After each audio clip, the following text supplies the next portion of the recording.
Good afternoon, everybody. Uneducated Economist here. I get a lot of people who tell me, dude, you get nothing right. And I get other people who tell me, man, how are you accurately predicting all this stuff?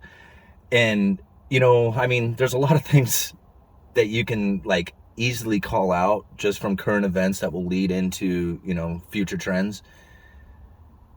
But there's also times that if it's just cyclical, like things are in a cycle, if you keep saying it over and over again, eventually you're going to be right. A broken clock is right twice a day. But I put out videos talking about certain events that I feel is going to come into the future, and I go back and I listen to them, and it may not happen the way I was guessing it was going to occur, but the outcome is still the same. So it's kind of like it doesn't matter how you got there with your ideas. It matters of what you predicted and did it happen.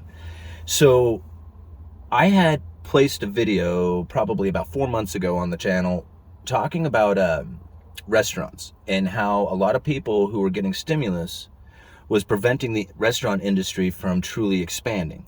They were sitting at home playing video games, collecting their stimulus check, and not wanting to go to work. And I got a lot of backlash from that.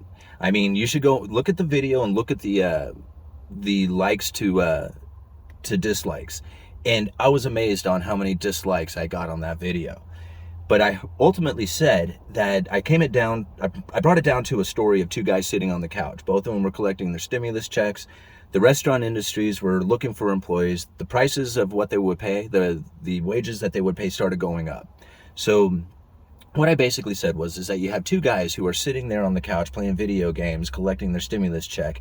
And one of them says, I am just tired of sitting here. I'm going to go and get one of these higher paying jobs down there that I used to just get paid, minimum wage for. Now I can collect $15, $18 an hour for. So the guy goes down there, goes to work. Well, unfortunately for the restaurant owner, in order to pay this person a higher wage, they have to increase the cost of their food or the price of their food that they sell. So now the hamburger costs a lot more than what would it typically have cost. The guy sitting on the couch still playing video games gets hungry, goes down to the restaurant to go get a hamburger and realizes, man, this thing is really expensive. His buddy who's now working there collecting a higher wage, says, yeah, I know, isn't that crazy? But look, I'm making more money. But yeah, your hamburger costs a lot more now.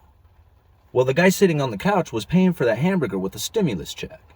So he doesn't really care how much the hamburger truly cost because he didn't have to earn that money. Once the stimulus runs out, then you have an issue.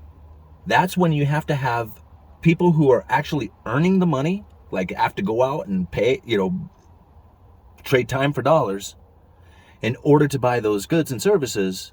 Now you're starting to see the restaurant industry suffer. People are not willing to go out and sit at the restaurants like they once were. Reason? They're calling it COVID. I wholeheartedly disagree with that. I have been out, I live in a touristy area. Astoria, people come to every single weekend. Nobody here is concerned about COVID.